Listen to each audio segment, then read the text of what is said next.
And welcome to RB's Place. On my menu for today, I'll be serving Italian style And welcome to RB's Place.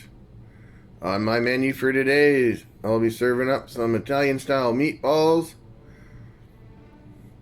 and sauteing up some fresh zucchini,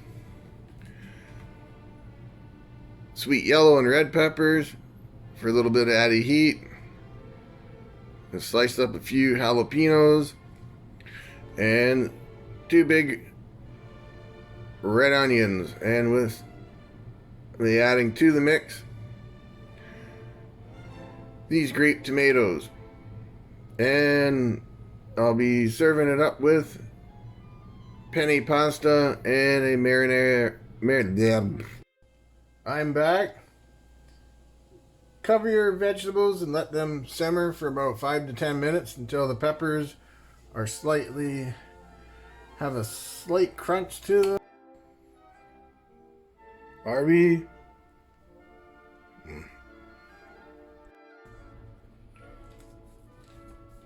For the seasoning mixture, I'll be using a combination of 2 tablespoons of oregano,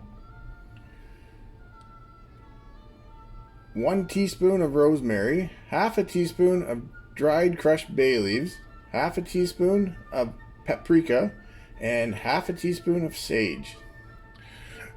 For the sauce, Harvey back again. Another tip: your knives. This one here I mainly use for chopping meat or slicing meat, carving a turkey, carving a roast. This one here, as you see these little bumps, I don't know what you call them, is for mainly slicing and chopping vegetables. And normally when you use a knife like this, you get chopping away, it'll stick to the side. These knives, that helps prevent the vegetables from sticking to the knife as you're going to go through and do a bunch of chopping, slicing.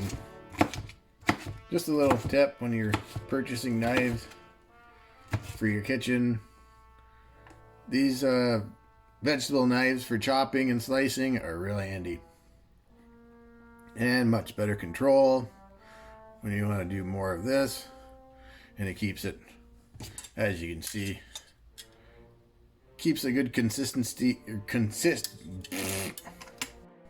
And another cooking tip is when you're tasting the goods or your final meal here, or preparation of the meal, it's when you use your little teaspoons.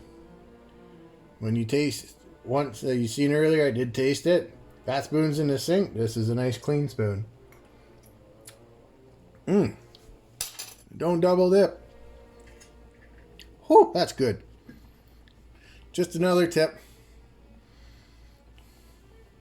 Sure, you'll be going through the silverware, but hey, well worth it.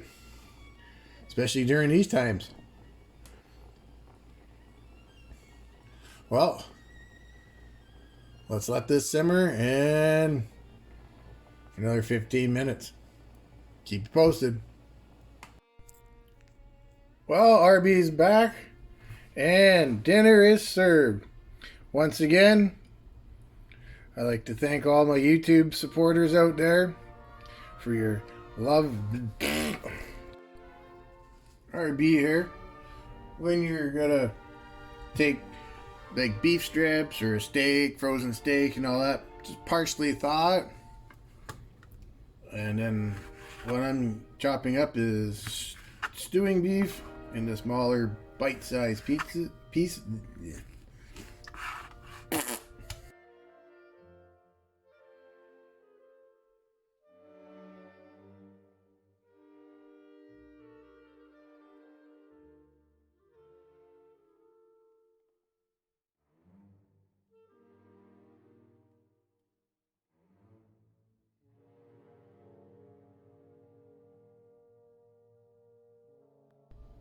RB here, back again.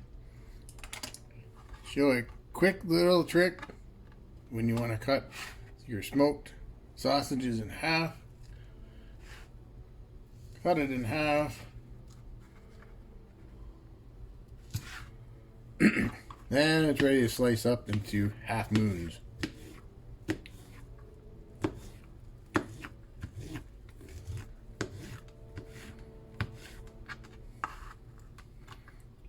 And speeds things up, that way you're not fighting with the slice halves like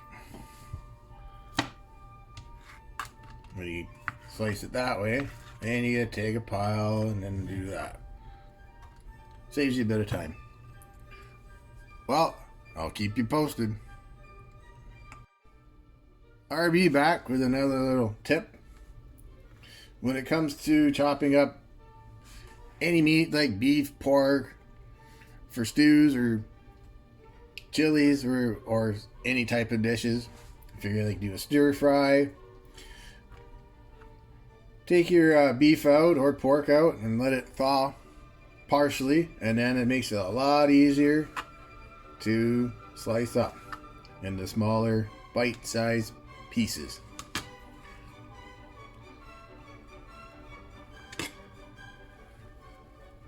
Just makes it a whole lot easier, because when it's fully de-thawed and then you're just fighting to cut through it. So, just a little tip. I'll keep you posted. Oh, and by the way, when you're doing up a meat and vegetable dish and you are chopping up meat, use a separate cutting board for the meat. That way save you time on washing it off. And then when it comes to washing your cutting board, especially if you're using plastic cutting boards, what I use to clean them is your average nail brush from the dollar store. Does a good job getting into all the little crevices on the cutting board. And every now and then, keep a lemon in the fridge. Take a slice of the lemon and rub it all over the cutting board, and that'll help give it a really deep clean. I do it every so often myself, so just another tip in the kitchen. Anyways, I'll keep you posted. RB here, just comparing this two knives as you seen earlier in one of my videos, earlier tips in slicing the meat. It's using this knife right here. As you can see the difference, this knife right here is good for chopping vegetables, and as you can see, little bumps helps prevent when you're slicing or chopping vegetables from it sticking to the knife as you go, because when you use knives like these, they have a tendency of sticking, which could throw you off, or you may accidentally cut yourself. And also this one gives you more control if you need to do a bunch of dicing as well. Gives you the extra grip, and it keeps a consistent cut when dicing vegetables with these style knives. This is something to keep in mind when you do go purchasing knives or knife sets.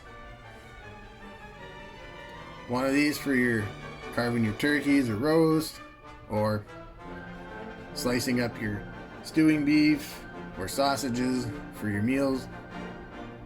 And this guy here for your chopping and slicing vegetables. Still another tip there I throw in. RB over and out. I'll keep you posted.